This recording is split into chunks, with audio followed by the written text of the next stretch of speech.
Hola, ¿qué tal? El día de hoy vamos a hablar sobre lo que son las razones de cambio. Bueno, primero vamos a tener como una pequeña definición de qué son las razones de cambio. Estas pues miden cómo una cantidad varía en relación con otra. Un ejemplo bastante común em, es el de la velocidad, que describe cómo cambia la posición de un objeto en relación con el tiempo. Esto pues en matemáticas, en general las razones de cambio están pues estrechamente relacionadas con lo que son las derivadas. Por ejemplo, si una función y depende de una variable x, entonces la razón de cambio de y respecto a x es la derivada de y de x.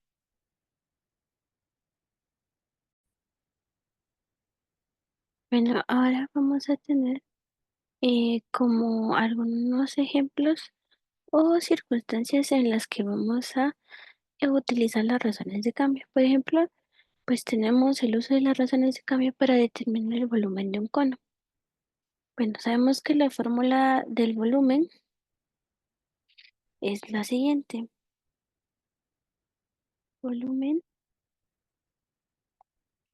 es igual a P es igual a 1 partido 3 por el pi por el radio al cuadrado por h. Entonces, para poder aplicar las razones de cambio, lo primero que tenemos que realizar es derivar esta fórmula respecto al tiempo para encontrar cómo cambia el volumen con respecto al tiempo, lo cual nos daría dB de t es igual a 1/3 pi por 2 pi de r de t por h más radio al cuadrado de h de t. Esta fórmula lo que nos muestra es cómo el volumen cambia en función de las variaciones de lo que es el radio y la altura. Bueno, acá tenemos un ejemplo y pues tenemos un cono que se está llenando de agua y el radio junto con la altura está aumentando con el tiempo.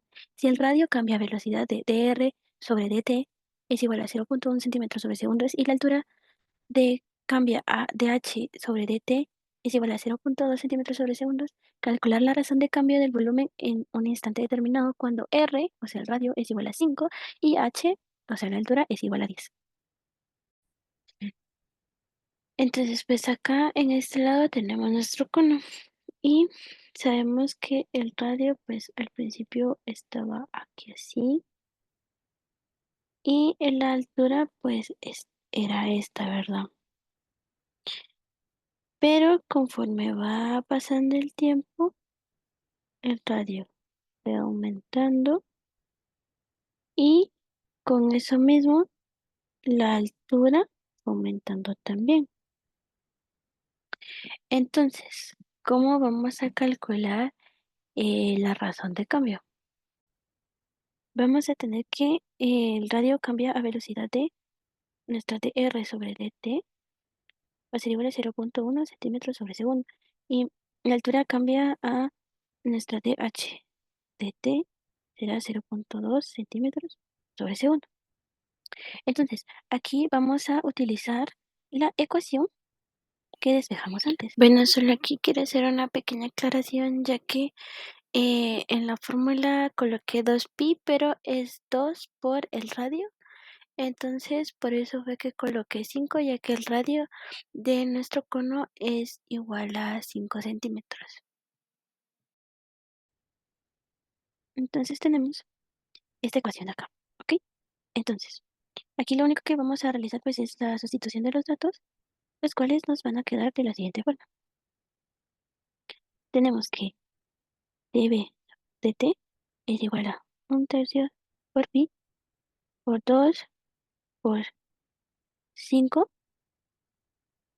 por 0,1, que sería nuestro dr de t por h, que serían los 10 centímetros,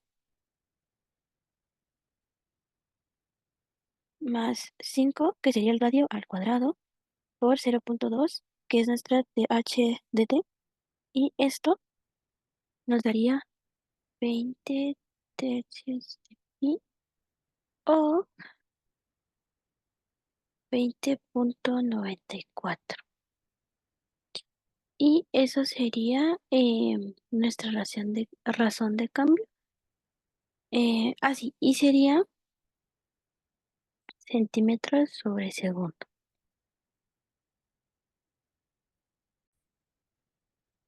Ahora vamos a terminar también otro uso que es para utilizar las razones de cambio para poder determinar la velocidad angular de un objeto en movimiento. Sabemos que pues la velocidad angular se define como la razón de cambio del ángulo de rotación θ con respecto al tiempo. Esto significa que W es igual a d por de ángulo de t. Entonces, si un objeto se mueve, por ejemplo, en un círculo de radio r, su velocidad lineal y su velocidad angular están relacionados por la siguiente ecuación, que sería velocidad es igual a r por w. Esto significa que si conocemos pues la velocidad lineal de un objeto en movimiento circular, y también si conocemos el radio de su trayectoria, podemos calcular lo que es la velocidad angular. Bueno, para entender un poco mejor, tenemos este otro ejemplo que nos dice que un satélite se mueve en una órbita circular alrededor de la Tierra. La velocidad lineal del satélite es de 7 kilómetros sobre segundos y su distancia al centro de la Tierra es de 7.000 kilómetros. Encontrar la velocidad angular. Entonces, pues tenemos que la velocidad lineal es igual a 7 kilómetros sobre segundo y la distancia, que sigue en radio, serían 7.000 kilómetros. Entonces, utilizaremos la fórmula que vimos anteriormente. Vamos a pegar aquí. Ahí está. Entonces sabemos que ay, W es igual a la velocidad dividido el radio. Entonces esto nos quedaría como 7.000 kilómetros sobre segundo dividido 7.000 kilómetros, que es el radio. Esto nos daría el resultado de 0.001 radianes sobre segundo. Este resultado pues nos indica que el satélite gira alrededor de la Tierra a una velocidad angular de 0.001 radianes por segundo. Y bueno, en conclusión, pues las razones de cambio son una herramienta muy útil para entender cómo las variables cambian entre sí. Pues vimos cómo se pueden aplicar para calcular el volumen de un cono y también para poder determinar la velocidad angular de un objeto en movimiento. Entonces espero que les haya gustado el video y muchas gracias por ver.